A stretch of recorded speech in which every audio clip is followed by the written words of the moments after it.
Hey everyone, I'm Rob Tiongson, Editor-in-Chief of the Podium Finish.net and motorsports journalist since 2008. You're back for our second ever edition of Diecast Talk. It's been over a decade, but we're coming back with this segment on my channel and on the PodiumFinish.net. So, without further ado, I do want to give a big thanks to Lionel Racing for bringing back this series, because throughout the year, we're going to review various diecast cars that I will be given to offer in terms of reviews to you racing fans. So for this edition of Diecast Talk, we're going to look at Kyle Larson's 2024 HendrickCars.com ZL1 that you will see during the Coca-Cola 600 later this year at Charlotte Motor Speedway when he attempts both the Indianapolis 500 and Coca-Cola 600, otherwise known as the Hendrick 1100. So, of course, we got the 164, which we'll talk about in a little bit. But right now, our attention turns to what's underneath this box. So let's go ahead and find out what's inside together. So I'm going to take this out of the box very carefully. Look at the fine artwork on this box. You know, diecast collectors are very studious when it comes to this, and it looks like the actual car. So well done by Lionel Racing on this, with having the HendrickCars.com blue and the papaya orange of Arrow McLaren Racing on it, with, of course, NASCAR's Cup Series logo on here on the top portion with the HendrickCars.com logo. And then, of course, on the front itself, we have Lionel Racing's logo, in which we know that they are the official diecast of NASCAR. This is the standard finish, folks, so this is what you likely see at the racetrack, not the color chrome or any other special finishes. I typically collect the standard ones anyways. So let's go ahead. Look at the back, of course. You get the familiar Action logo that we've all known and loved over the last 30 years. We're going to open this box to get the car out.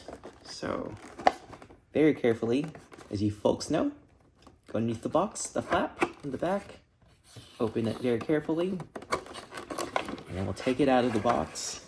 And now I'm going to talk about the features about the car itself as we unbox this.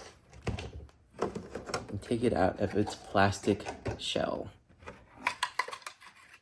And then we'll talk about the features of this car really shortly. So turning our attention to the top of Kyle Larson's Coca-Cola 600 race car, we've got the HendrickCars.com logo on the trunk, and then Kyle Larson's last name on the rear and front windshields, done in the correct font. Nicely done. The wedge adjuster holes right here when the crew needs to adjust Kyle's car during the Coke 600. And instead of hiring techs that we normally see on Kyle's roof, we have the Arrow McLaren logo right here and H1100, Kyle Larson's name. This signifies Hendrick 1100 for Kyle Larson's attempt to do all 500 miles at Indianapolis and 600 at Charlotte Motor Speedway. Really cool touch by the teams on that. And then the roof itself, the 5 has a papaya outline around the white number 5. So that is really cool to see the collaboration between Arrow McLaren Racing and Hendrick Motorsports. And then, of course, on the roof itself for both sides, Kyle Larson's logo appears above the door rail area. And instead of the red for the Hendrick Cars logo for Kyle Larson's name, it's papaya orange. And on the sides, I'm going to tilt it a little bit, we have the familiar contingency decals of Exalta, Cincinnati, Freightliner, Climb, as well as Mac Tools and Siemens, and then the Valvoline logos on the sides as well. That was specific to every season up until now, but we may see that logo come back during the Coke 600 race weekend. And then, of course, as inherent with any Lionel Racing car, we have our collector's DIN number. That's the car number when it came off the plant in the factory in China. So this one's actually car number 305, almost number 5, folks. So, hey, that was a pretty cool draw, I would say, for this sample that we got from the Lionel Racing team. And the roof flaps do open, and the way to do this when it's on its base, just turn it upside down a little bit slowly. And you can see that the roof flaps do open if Kyle were to lose control or spin on the racetrack. So that's really cool that they have that feature.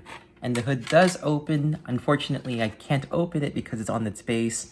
But as usual, it has that great details from Lionel Racing with how the next-gen engine is these days. And the cool thing is we have that rail bar, the Earnhardt bar as they call it, on the front area of his car just underneath the front windshield.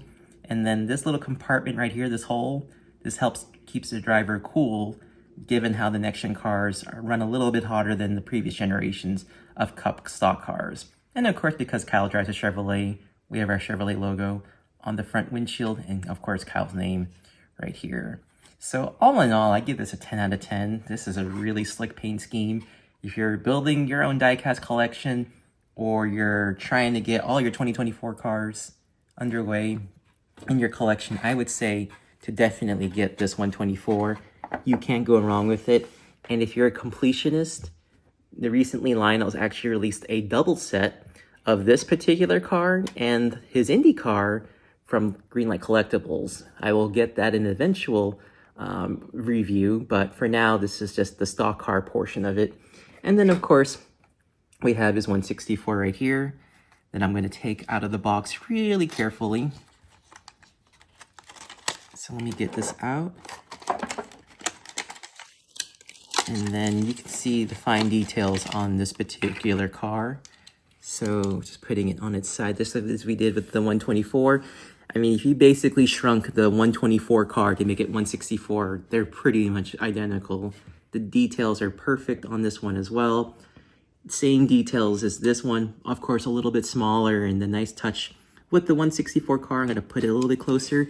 Look at the rear windshield. We have those distinct markings on the rear windshield. That is super neat that they've paid attention to that this season, and it really looks like the real thing with these little touches they've done to the windshield. Instead of the typical tempo graphics that we'd see, this looks like a 124 car shrunk to 164 scale. The tall spoiler, that's standard with the 164, but that's okay.